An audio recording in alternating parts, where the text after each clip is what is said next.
혼자 살고 있는 30대 중반의 남자입니다. 제가 고용한 가정부 아주머니와 있었던 일에 대해서 이야기해 보려고 사연을 보냅니다.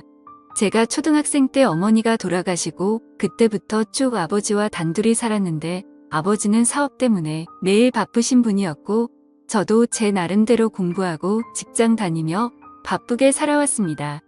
제가 30살이 됐을 때 아버지는 그동안 하시던 사업을 저에게 물려주시려고 했고 그에 따라 저는 경영에 대해서 본격적으로 공부하기 위해 자연스럽게 회사를 그만두게 되었습니다. 그 후로 아버지는 이제 새로운 삶을 살아보겠다며 12살이나 어린 여자와 재혼한 후에 지금은 제주도에서 지내고 계십니다. 워낙에 모아둔 재산이 많으시기 때문에 별 걱정 없이 남은 생을 사시려고 하는 것 같아요.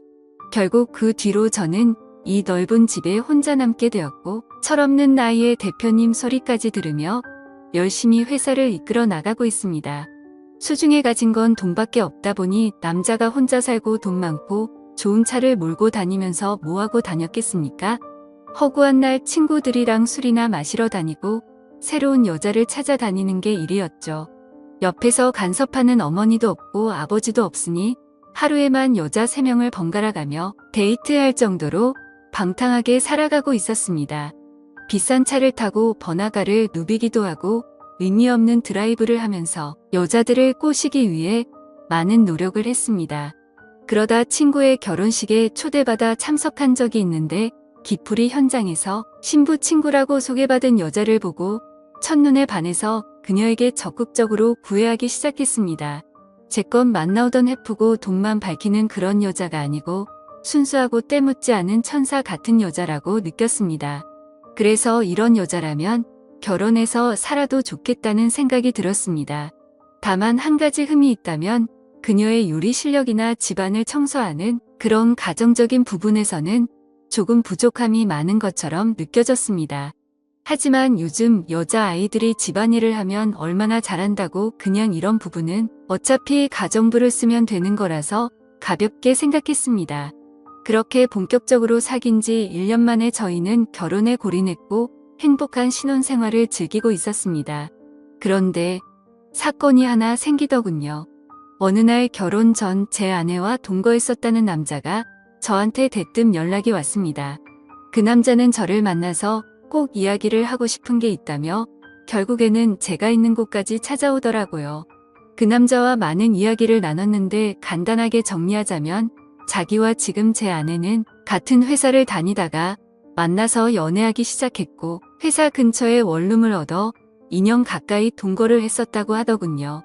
그렇게 동거하면서 잘 만나고 있는 와중에 친구 결혼식에 갔다가 저를 만나게 되면서 자기가 환승 이별을 당했다는 겁니다. 처음에 여자가 먼저 헤어지자고 했을 때는 평범한 연인들처럼 오래 사귀다 보니 사랑도 식고 정도 떨어졌나 싶어서 남자 쪽은 연인 관계를 계속 유지하고 싶어 했지만 헤어지려는 의지가 너무 강해 보여서 더 이상 붙잡지를 못했다네요. 하지만 나중에 자기도 알고 보니 동거를 하던 와중에 저와 양다리를 걸치다가 환승했더라는 사실을 뒤늦게 알게 되었고 본인과 동거할 당시에는 결혼까지 약속한 사이였지만 자기랑 헤어진 이유가 돈 많은 남자를 만나 결혼한 사실이라는 걸 알게 돼서 배신감이 느껴졌다는 겁니다.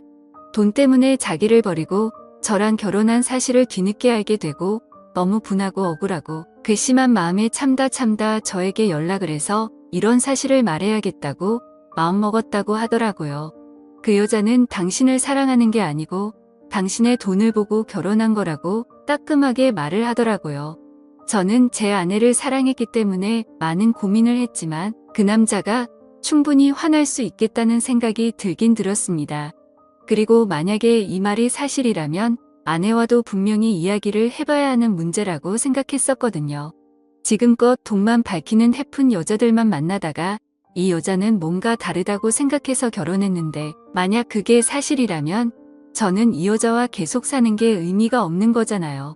그래서 이 사실을 그날 저녁 아내에게 묻자 동거 사실을 인정했고 그녀는 마치 다른 사람처럼 저에게 따지기 시작했습니다. 사람이 좀 돈 보고 결혼할 수도 있는 거 아니냐면서 발끈 화를 내더라고요. 돈을 보고 결혼하는 게 얼굴과 성격 보고 결혼하는 거랑 뭐가 다르냐면서 자기는 자기가 잘못한 게 뭔지 모르겠다는 겁니다. 저는 그런 그녀의 모습에 머리가 깨질 것처럼 충격을 받았습니다. 어떤 남자에게 그렇게 상처를 주면서까지 돈을 보고 저랑 결혼한 게 너무나도 거부감이 들었고 결국 결혼한 지 1년을 못 채우고 그렇게 그녀와 이혼을 하게 됐습니다. 결혼한 지 얼마 안 돼서 이혼을 겪은 터라 많이 당황스럽기도 하고 아무래도 이혼한 후에 집에 여자가 없으니까 집안꼴이 엉망진창이 되고 어느 순간부터는 걷잡을 수 없이 집이 더러워졌습니다. 왜 내가 만나는 여자는 모두 이 모양일까 생각하면서 정신적으로도 많이 힘들어서 일도 손에 안 잡히고 앞으로 어떻게 살아가야 하는지 고민이 많이 되더라고요. 도저히 혼자서 어떻게 해야 할지 모르겠다고 느끼는 상황에서 결국에는 청소도 해주시고 식사를 차려주실 분을 구하게 되었습니다. 저는 아르바이트 구하는 사이트에 부인 공고를 냈고 연락이 왔는데 그분이 그렇게 음식 솜씨가 끝내준다는 말을 스스로 하시길래 아주머니를 만나서 이야기를 나눴습니다.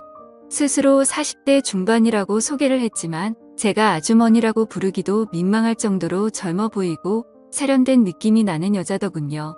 보통 가정부라고 말하면 상상되는 이미지가 있잖아요. 머리는 촌스럽게 파마를 하고 펑퍼짐한 옷을 입고 꾸미지도 않는 그런 아줌마 같은 이미지요. 근데 이분은 그런 상상 속 가정부의 모습과 너무 달라 솔직히 조금 놀랐습니다.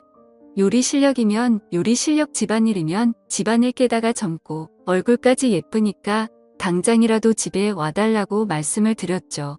그러자 자기도 얼른 일을 시작하고 싶었는데 잘 됐다면서 하루라도 일찍 일할 수 있는 곳을 찾고 있었다고 첫날부터 바로 일하게 되었습니다. 일이 일사천리로 진행돼서 참 감사하더라고요. 저는 그날 일찍 퇴근하고 집에 들어갔는데 거지 같았던 집안꼴이 청소가 많이 돼 있고 집안에는 맛있는 냄새가 진동을 하더라고요. 제가 가장 좋아하는 보쌈 정식이 한가득 상에 차려져 있었고 깨끗해진 집과 맛있는 집밥을 보니까 어찌나 감사한지 울컥한 감정이 들었습니다. 저는 옷을 갈아입지도 않고 식탁에 앉아가 담은 김치와 촉촉한 고기들을 입안 가득 넣었습니다. 음식들이 제 입맛에 어쩜 그렇게 딱딱 잘 맞는지 허겁지겁 씹어 삼킨다고 정신이 없었네요. 이렇게 깔끔한 집에서 제대로 된 집밥을 얼마 만에 먹는 건지 갑자기 그동안 제가 겪은 서러움과 그리움, 외로움 같은 감정들이 한 번에 밀려오면서 눈물이 나오더군요. 떠나간 아내가 원망스럽고 동시에 이 아주머니에게는 너무나 감사했습니다. 오히려 제 아내였던 사람보다 훨씬 더 성격도 톡 부러지는 것 같고 요리 실력은 말할 필요도 없더라고요.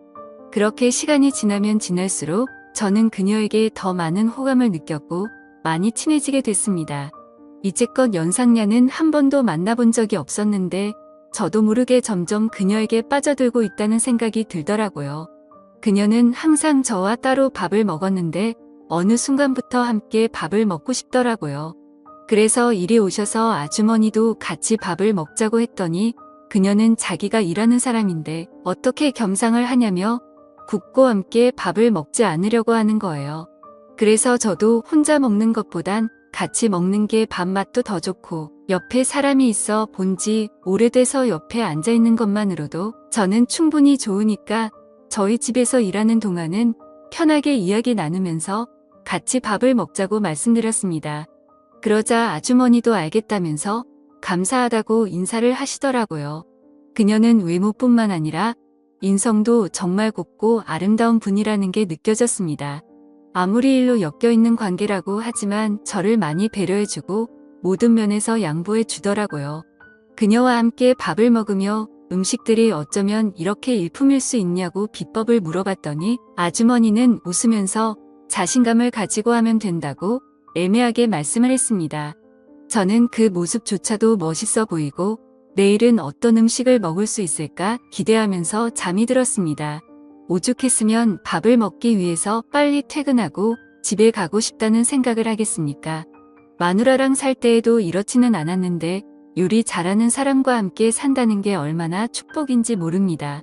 게다가 살림을 어찌나 잘하는지 옷에서는 항상 좋은 섬유유제 향기가 나고 바닥에는 먼지가 하나도 없었으며 모든 물건들이 가지런히 정리되어 있었습니다. 그런 아주머니에게 항상 보너스 차원으로 돈을 더 넣어주며 앞으로도 잘 부탁드린다고 말했죠.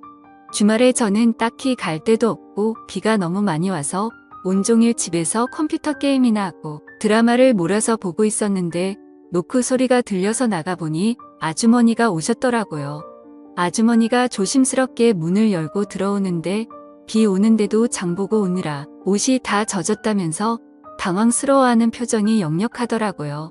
저는 감기 걸리겠다면서 제가 가지고 있던 제 아내의 옷을 줬어요.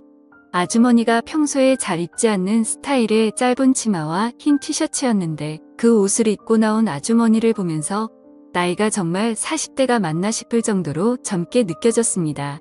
그 모습이 한창 물오른 30대 초반의 미시 아줌마와 견주어도 빠지지 않을 피부와 몸매에 저도 모르게 빠져들고 말았습니다. 피부는 하얗고 잡티가 하나도 없었으며 항상 생글생글 웃는 표정에 제 아내의 옷을 입어서 그런지 제 아내의 모습과도 비교가 많이 되더라고요. 당연히 제 아내보다 이 아주머니가 훨씬 더 외적으로는 아름다웠습니다. 그녀는 곧장 주방에서 일을 시작했는데 식사 전까지 시장하실까봐 간식으로 김치전을 만들었다고 이거랑 막걸리 한잔하면서 좀 쉬고 있어라고 하더라고요. 저는 너무 좋아서 연신 고맙다고 인사하고 드라마 보면서 김치전과 막걸리를 즐겼습니다. 어쩜 이렇게 노릇노릇하게 잘 구웠는지 허기진 타이밍에 만들어주시는 것까지 정말 완벽하더라고요. 제가 특히 좋아하는 김치전은 얇고 바삭하게 구운 건데 그마저도 완벽해서 또 한 번 감동이 밀려왔습니다. 대충 음식들을 걸치다가 맛있는 냄새가 나서 주방으로 가봤더니 아주머니는 닭도리탕을 하고 있었습니다. 분주하게 주방을 기웃거리며 음식에 관심을 가지자 아주머니는 웃으며 잠시만 기다리라고 하면서 제 어깨를 주물러줬습니다.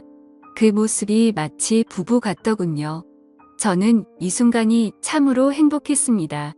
저는 가끔씩 깨끗하게 청소가 되고 음식 냄새가 진동하는 이곳이 과연 내 집이 맞나 하는 생각이 들곤 합니다.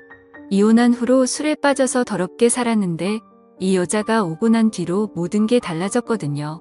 그렇게 혼자 생각에 빠져 있을 때쯤에 닭도리탕이 완성됐고 저는 밥을 먹으며 아주머니와 계속해서 막걸리를 걸쳤습니다.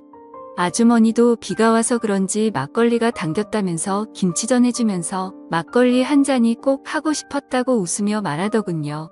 저는 그녀와 그렇게 닭도리탕을 가운데 두고 김치전과 막걸리를 즐기기 시작했습니다. 많이 말고 딱 한 병만 먹자고 했던 우리는 시간 가는 줄 모르고 늦은 밤까지 시간을 보내고 많은 이야기를 나눴습니다. 아주머니는 아직 나이도 젊고 남의 집에 일이나 하러 다니실 분은 아닌 것 같은데 어쩌다 이 일을 하시게 된 거냐고 물어봤습니다.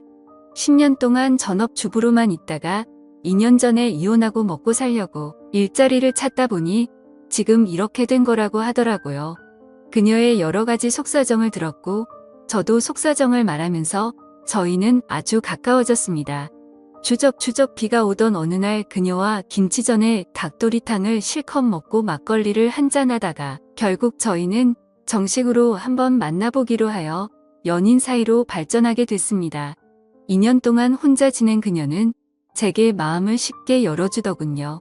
연인 사이라고 하지만 그래도 금전적으로 엮여있는 관계이기도 하니까 저는 좀 더 신경 써서 그녀를 챙겨줬습니다. 이전에 아주머니에게 드렸던 돈을 거의 2배 정도 되는 돈을 드렸고 그녀와 더 돈독한 사이로 발전하게 되었죠. 그렇게 지낸 지 벌써 6개월째입니다. 부부처럼 붙어 살지는 않지만 매일 저희 집으로 오는 그녀와 저는 데이트를 하고 행복한 시간을 보내고 있습니다. 하루는 아버지와 상의할 일이 있어 제주도에 가서 이런 사실들을 말씀드렸더니 아버지는 아직 손주도 못 봤는데 그렇게 나이 많은 여자 만나서 어쩔 것이냐고 당장이라도 헤어지라는 식으로 말씀하시더라고요. 아버지의 입장도 이해가 충분히 가는데 저는 고민입니다. 이 여자를 놓치기에는 너무나도 완벽한 것 같아서 생각이 많아집니다. 오늘의 사연 여기까지입니다. 지금까지 제 사연을 들어주신 모든 분들 감사합니다. 구독과 좋아요, 알림 설정 눌러주세요. 그럼 모두들 행복한 하루 보내세요.